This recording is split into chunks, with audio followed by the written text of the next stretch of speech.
जय हिंद। इस वीडियो में हम लोग साइंस से जुड़े महत्वपूर्ण सवाल देखेंगे और कोशिश करेंगे कि इमेज की मदद से कैसे साइंस के क्वेश्चंस को याद किया जाए। ठीक है, ये पार्ट 2 है। अगर आपने पार्ट 1 नहीं देखा है तो वो भी देख लीजिए, उसमें भी हम लोग इंपॉर्टेंट MCQ कवर किए थे इमेज की मदद से।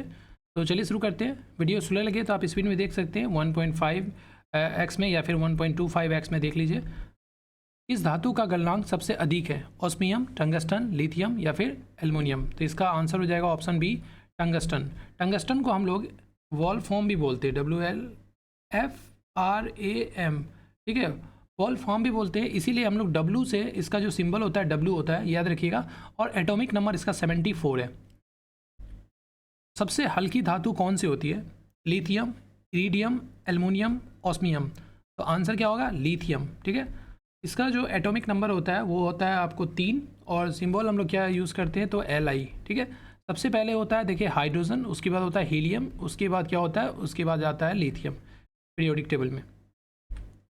ध्वनि की गति सर्वाधिक होती है वायु में, जल में, निर्वात में, स्टील में। देखिए VVI क्वेश्चन है, कई बार एग्जाम में पूछा हुआ है, और ये सब क्वेश्चन ना बार बार रिपीट होता है आपको एग्जाम में। अगर आपका साइंस का सेक्शन है तो कहीं ना कहीं आपको 10 क्वेश्चन ऐसा देखने को मिलेगा जरूर साइंस में, ताकि आपको वो क्वेश्चन बार बार रिपीट हो। तो ये सब क्वेश्चन जरूर प्रैक्टिस कीजिए। तो ध्वनि की गति सर्वाधिक होती है वायु में, जल में, निर्वात में या स्टील में। तो ऑप्शन डी इसका सही आंसर रहेगा, स्टील में। और निर्वात जो होता है, यानी कि जिसको हम लोग वैक्यूम बोलते हैं, ध्वनि यहाँ पे गमन नहीं कर सकती, क्योंकि ध्वनि को गमन करने के लिए क्या चाहिए? माध्यम होना चाहिए, माध्यम जरूरी होता है। इसीलिए निर्वात में, वैक्यूम में ध्वनि गमन नहीं कर सकती है। तो इसका जो आंसर होगा स्टील, इसका सही आंसर हो जाएगा। जब किसी धातु को गर्म किया जाता है तो उसका घनत्व बढ़ता है, कोई अंतर नहीं होता है, या कम हो जाता है, या उपयुक्त में से कोई नहीं। तो आंसर सी इसका सही आंसर हो जाएगा। ऑप्शन नंबर सी क्या होगा? कम हो जाता है, क्योंकि उसका घनत्व, जब देखिए धातु को गर्म करते हैं तो टेम्परेचर बढ़ता है, तो उसका घनत्व जो होता है, डेंसिटी जो होता है, वो क्या होता है? कम हो जाता है। दूध की शुद्धता किस यंत्र द्वारा नापी जाती है? Manometer, hydrometer, lactometer, fathometer. तो ऑप्शन सी आंसर होगा लैक्टोमीटर। जहाँ भी लैक्टो वर्ड दिखे ना आपको, लैक्टो, तो समझ लीजिएगा दूध से रिलेटेड ही कुछ है। अच्छा, फेदोमीटर का हम लोग क्या करते हैं? समुद्र की गहराई नापने के लिए यूज़ करते हैं फेदोमीटर का। ठीक है, और एनीमोमीटर से हम लोग क्या यूज़ करते हैं? एनीमोमीटर से हम लोग जो है हवा की गति को नापते हैं। हड्डियों और दांतों में जो रासायनिक पदार्थ विद्यमान रहता है उसे क्या कहते हैं? Calcium chloride, calcium borate, calcium phosphate या फिर calcium sulphate. Option C answer हो जाएगा कैल्शियम फास्फेट। कैल्शियम और फास्फेट दोनों जो होता है हड्डियों और दांतों के लिए इंपॉर्टेंट है, तो इसलिए इसका आंसर हो जाएगा कैल्शियम फास्फेट। विलय को विलयन से पृथक किया जाता है, किसके द्वारा से? बहुत ही इंपॉर्टेंट क्वेश्चन है ये, याद रखिएगा। देखिए, निस्पंदन जिसको इंग्लिश में बोलते हैं फिल्ट्रेशन द्वारा, वाष्पीकरण यानी कि इवापोरेशन द्वारा, निस्तारण यानी कि डिकैंटेशन द्वारा, अवसादन यानी कि सेडिमेंटेशन द्वारा। तो आंसर होगा इसका बी नंबर, वाष्पीकरण के द्वारा। ठीक है, इवापोरेशन के द्वारा। जैसे मान लीजिए नमक हम लोग कैसे बनाते हैं, अभी इसका भी, इसके ऊपर भी क्वेश्चन आएगा। देखिए नेक्स्ट क्वेश्चन देख लेते हैं। हाँ, समुद्र के पानी से नमक निकालने के लिए निम्नलिखित में से कौन सी विधि अपनाई जाती है? ऊर्ध्वपातन, वाष्पीकरण, क्रिस्टलीकरण या फिर आसवन। तो इसका आंसर होगा वाष्पीकरण। समुद्र का पानी क्या होता है? वाष्पन के ऊपर उड़ जाता है और ये जो नमक है ये बच जाता है। ठीक है, साधारण नमक का सूत्र क्या होता है? NaCl, सोडियम क्लोराइड होता है। ऊर्ध्वपातन क्या होता है? देखिए, जब कोई चीज़ ठोस से सीधा गैस में बन जाता है तो उसको हम लोग बोलते हैं क्या? ऊर्ध्वपातन। गैस से सीधा, इसे ठोस से सीधा गैस में बन जाना। इसका एग्जाम्पल पूछेगा तो आपको कपूर बताना है। कपूर एक एग्जाम्पल है, वो क्या करता है? ठोस से सीधा गैस में बन जाता है। तो इस प्रोसेस को हम लोग बोलते हैं ऊर्ध्वपातन। सिरके की प्रकृति अम्लीय किसके कारण होती है? साइट्रिक अम्ल, सल्फ्यूरिक अम्ल, हाइड्रोक्लोरिक अम्ल या फिर एसिटिक अम्ल। तो ऑप्शन डी आंसर हो जाएगा इसका एसिटिक अम्ल। और कुछ एसिड से रिलेटेड इंपॉर्टेंट सवाल बनता है एग्जाम में, जैसे कि ऑरेंज और लेमन में यानी कि नींबू में कौन सा एसिड पाया जाता है? तो सिट्रिक एसिड, इसको हम लोग एस्कॉर्बिक एसिड भी बोलते हैं। एस्कॉर्बिक एसिड यानी कि विटामिन सी को बोला जाता है। ठीक है, खट्टे फलों में सिट्रिक एसिड पाया जाता है। एप्पल में क्या पाया जाता है? तो मैलिक एसिड पाया जाता है। ठीक है, टैमारिन यानी कि इमली हो गया, ग्रेप हो गया, तो इसमें जो है टार्टरिक एसिड पाया जाता है। टार्टरिक एसिड याद रखना है। विनेगर को अभी हम लोग देखें एसिटिक एसिड। ठीक है, कर्ड यानी कि दही में लैक्टिक एसिड, देखिए लैक्टी वर्ड यहाँ भी आ गया ना, लैक्टिक यानी कि दूध से रिलेटेड, तो लैक्टिक एसिड होता है कर्ड में। टोमेटो में क्या होता है? ऑक्जेलिक एसिड पाया जाता है। VVI क्वेश्चन है, कई बार एग्जाम में पूछा गया। गैस्ट्रिक जूस में हाइड्रोक्लोरिक अम्ल होता है, जो स्टोमक से निकलता है, HCl। ठीक है, और टी में क्या होता है, टैनिक अम्ल होता है। टैनिक, जब टेंशन होता है तो हम लोग टी पीते हैं, ऐसे याद रख सकते हैं, टी से टैनिक अम्ल होता है। और रेड एंट में क्या होता है, फॉर्मिक एसिड होता है, ठीक है, फॉर्मिक एसिड होता है। तो ये कुछ इंपॉर्टेंट था जो बार बार एग्जाम में पूछा जाता है। इस तरह से कोई भी जो एक्स्ट्रा जो इन्फॉर्मेशन होगा शेयर करने का कोशिश करूँगा मैं इस वीडियो में। बस आपसे रिक्वेस्ट क्या है कि आप वीडियो को लाइक जरूर कर लीजिएगा। खनिजों एवं चट्टानों में कौन सा तत्व सबसे अधिक पाया जाता है, कार्बन, सिलिकॉन, हाइड्रोजन या फिर बोरोन? तो आंसर क्या हो जाएगा, इसका आंसर हो जाएगा आपको कार्बन।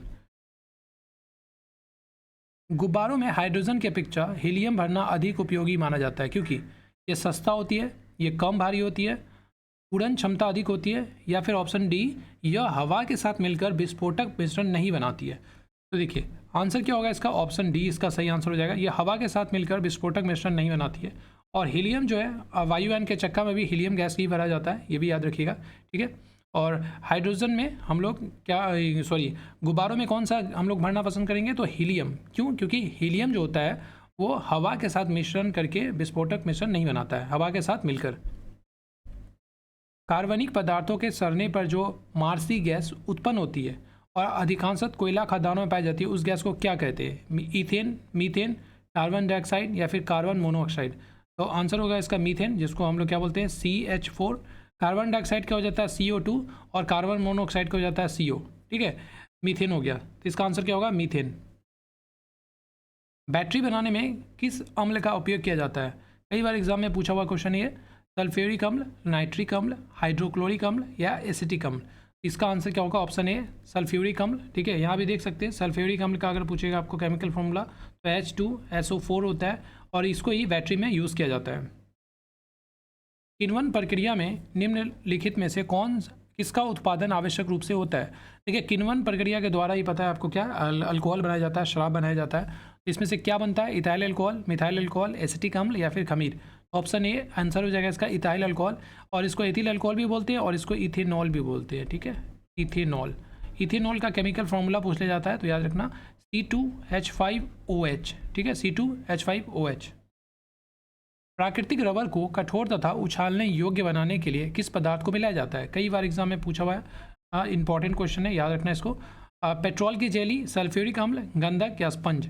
तो क्या मिलाया जाता है, गंधक, जिसको हम लोग क्या बोलते हैं, सल्फर भी बोलते हैं, ठीक है, सल्फर भी बोलते हैं। और सल्फर का अगर पूछ लेगा सिंबल क्या होता है, S होता है। एटॉमिक नंबर पूछेगा तो 16 बताना है। देखिए ये सल्फर है, ये क्या होता है ना, हल्का पीला रंग का होता है। तो इस तरह भी एग्जाम में पूछता है क्वेश्चन, सल्फर का रंग कैसा होता है, तो हल्का पीला होता है। ये गंधहीन होता है, स्वाधीन होता है, और ये विद्युत का कुचालक होता है। ये भी एग्जाम में क्वेश्चन बना है, इसलिए याद रखना है, विद्युत का कुचालक होता है। कुचालक मतलब क्या होता है, इससे विद्युत से करंट पास नहीं होता है, ठीक है, समझ में आया।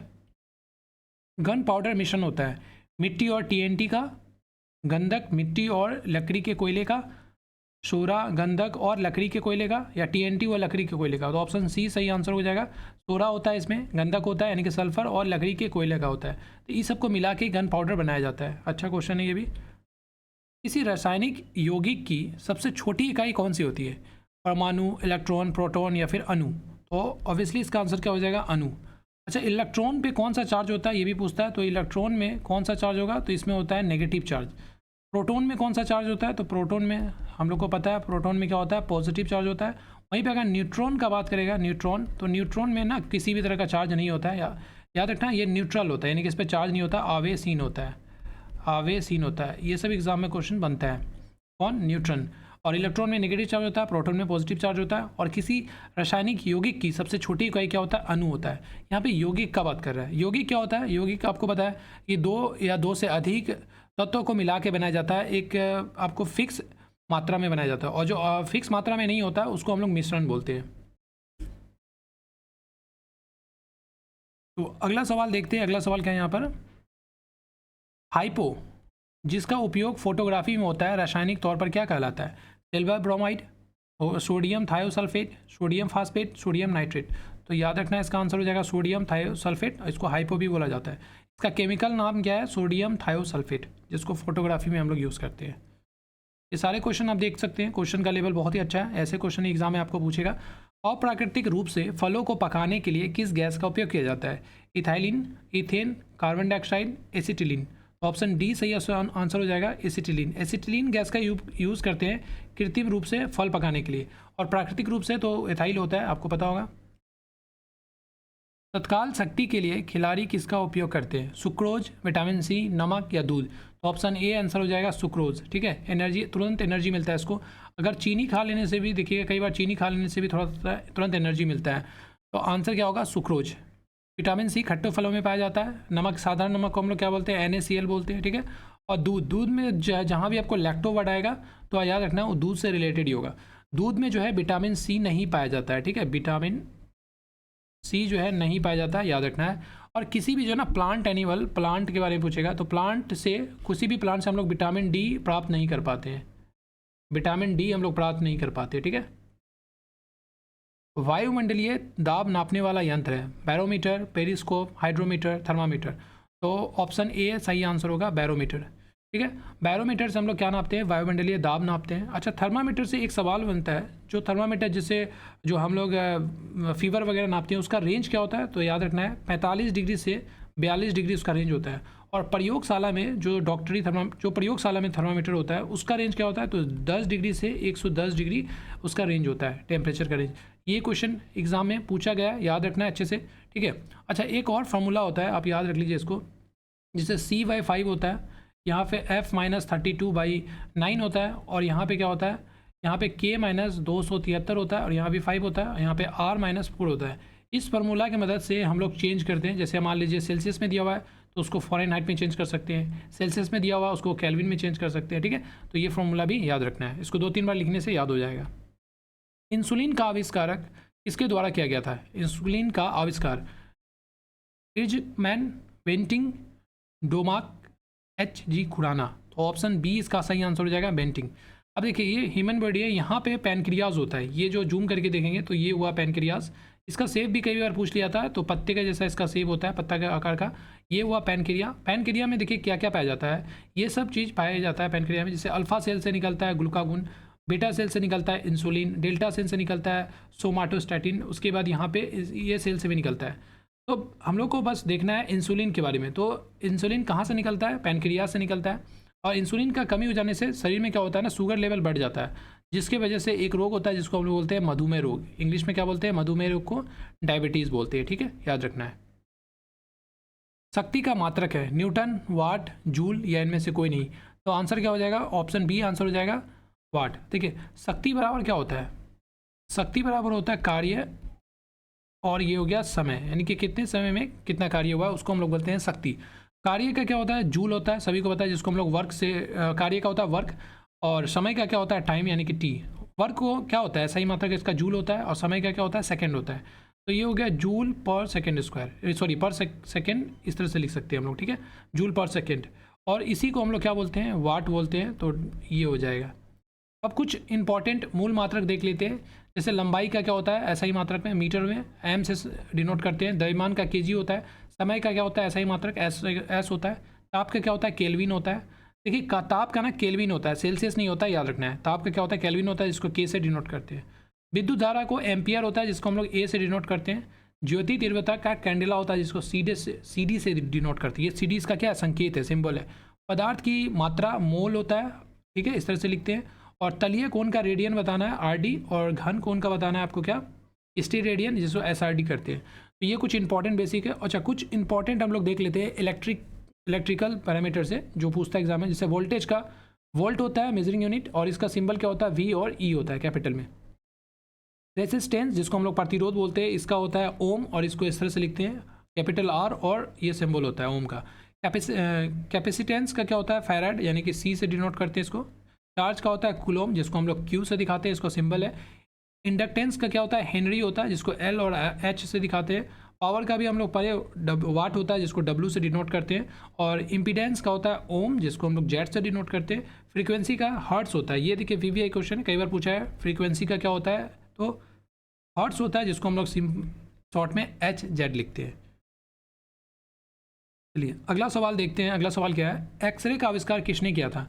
रदरफोर्ड ने, न्यूटन ने, रोंटगन ने, या फिर बेयर्ड ने? तो इसका सही आंसर हो जाएगा ऑप्शन सी, रोंटगन ने। अब देखिए कुछ विभिन्न किरणें एवं उनके खोजकर्ता को ट्रिक से याद कर सकते हैं। ये ट्रिक अच्छा है, आप चाहे तो इसको भी लिख के 2-3 बार पढ़ लीजिएगा, तो आपको इतने सारे जो है ट्रिक याद हो जाएगा। मतलब इतने सारा को विभिन्न किरणें का खोजकर्ता भी याद हो जाएगा, और ये सबको क्या बोलते हैं वो भी याद हो जाएगा। जैसे आपको ट्रिक याद रखना है, लहर गांव के एक राजा अहमद को परिदर्शन हुए। अब देखिए लहर है ना, लहर का लॉ से क्या हो जाएगा, लघु तरंगे, और हर से हो जाएगा हर्षेल, हर्ट्स, ठीक है।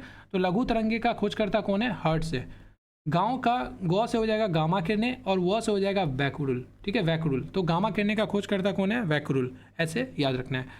एक राजा में एक से हो जाएगा एक्सरे, और यहाँ पे राजा से हो जाएगा रोंटजन। तो एक्सरे का खोजकर्ता कौन है, रोंटजन है।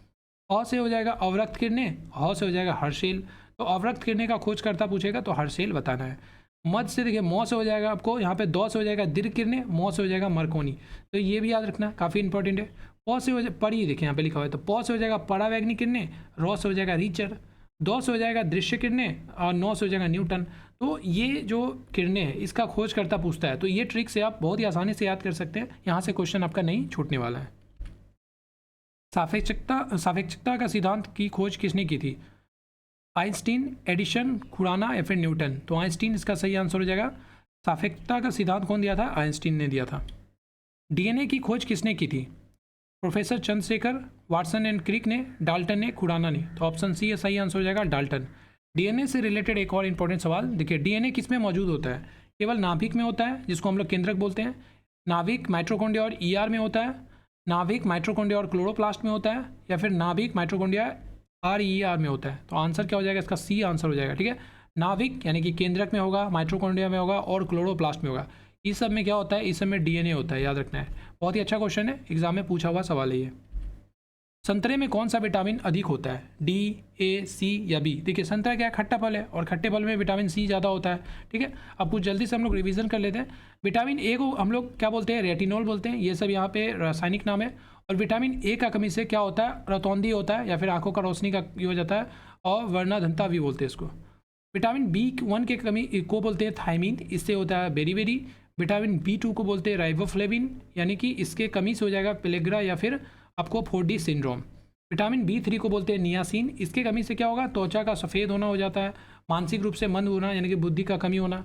विटामिन B5 को पेंटोथेनिक बोलते हैं, त्वचा का फटना होता है इसके कमी से। विटामिन B6 को हम लोग बोलते हैं पायरिडोक्सिन बोलते हैं, और ये एनीमिया या फिर त्वचा रोग का कारण होता है। अगर कमी हो जाए तो एनीमिया हो जाएगा, त्वचा रोग हो जाएगा। विटामिन B7 को बायोटीन बोलते हैं, और पैरालिसिस होगा, शरीर में दर्द होगा, बाल गिरना होगा, ये सब हो जाता है विटामिन सी की कमी से। विटामिन बी, इसको विटामिन B9 कर लीजिए, फॉलिक एसिड होता है, और ये एनीमिया और पेचिस हो जाता है, ठीक है। विटामिन 11 को भी फॉलिक एसिड बोलते हैं। विटामिन B12 को हम लोग बोलते हैं साइनोकोबालामिन, सबसे ज़्यादा सवाल यहीं से बनता है, जिसमें कि कोबाल्ट धातु भी होता है, ये भी सवाल बनता है, कोबाल्ट धातु होता है इसमें, ठीक है। साइनोकोबालामिन, देखिए यहाँ पे कोबाल है तो कोबाल्ट तो याद हो जाएगा। पीलिया रोग होता है इससे, और एनीमिया रोग हो जाता है अगर विटामिन B12 का कमी हो जाए तो। विटामिन सी को बोलते हैं स्कोर्बिक एसिड, इसके कमी से स्कर्वी और मसूरों की सूजन, ठीक है। मसूरा में क्या होता है, खून वगैरह आ जाना, विटामिन सी की कमी से होता है। विटामिन डी को हम लोग बोलते हैं कैल्सीफेरोल, और इसके कमी से रिकेट्स हो जाता है, ठीक है। विटामिन ई को बोलते हैं टोकोफेरोल, और इसमें हो जाता है कम प्रजनन क्षमता। और विटामिन ई को जो ना ब्यूटी विटामिन भी बोला जाता है, तो ये भी सवाल बनता है, ब्यूटी विटामिन। विटामिन के को क्या बोलते हैं, फिलोक्विनिन बोलते हैं, रक्त का थक्का न जमना। अगर विटामिन के का कमी है तो शरीर में रक्त का थक्का नहीं जमता है, ठीक है, मतलब। और एक सवाल और बनता है कि शरीर के अंदर में जो है ब्लड ब्लड का थक्का नहीं बनता, वो किसके वजह से होता है, तो हिपैरिन एक पिगमेंट होता है, उसी की वजह से शरीर के अंदर जो है ब्लड थक्का नहीं जमता है। और ब्लड के बाहर, शरीर के बाहर रक्त को थक्का बनाने में कौन मदद करता है, तो विटामिन के मदद करता है, इसके कमी से नहीं होता है, ठीक है। तो इस तरह से हम लोग यहाँ पे देखें इंपॉर्टेंट MCQ। आई होप आपको सेशन पसंद आया होगा। किसी भी तरह का डाउट है तो कमेंट करके पूछे। इससे पहले अगर आपने पार्ट 1 नहीं देखा है तो पार्ट 1 देख लीजिए, उसमें भी हम लोग इसी तरह से इमेज की मदद से अच्छे क्वेश्चंस किए थे। और ये पार्ट 2 है, ये सीरीज कंटिन्यू रहेगा। अगर आपको पसंद आया तो कमेंट करके जरूर बताइएगा, और वीडियो को लाइक भी कर लीजिएगा, चैनल को सब्सक्राइब कर लीजिए ऐसे वीडियोज़ पाने के लिए। Thank you so much for watching this video. God bless you all.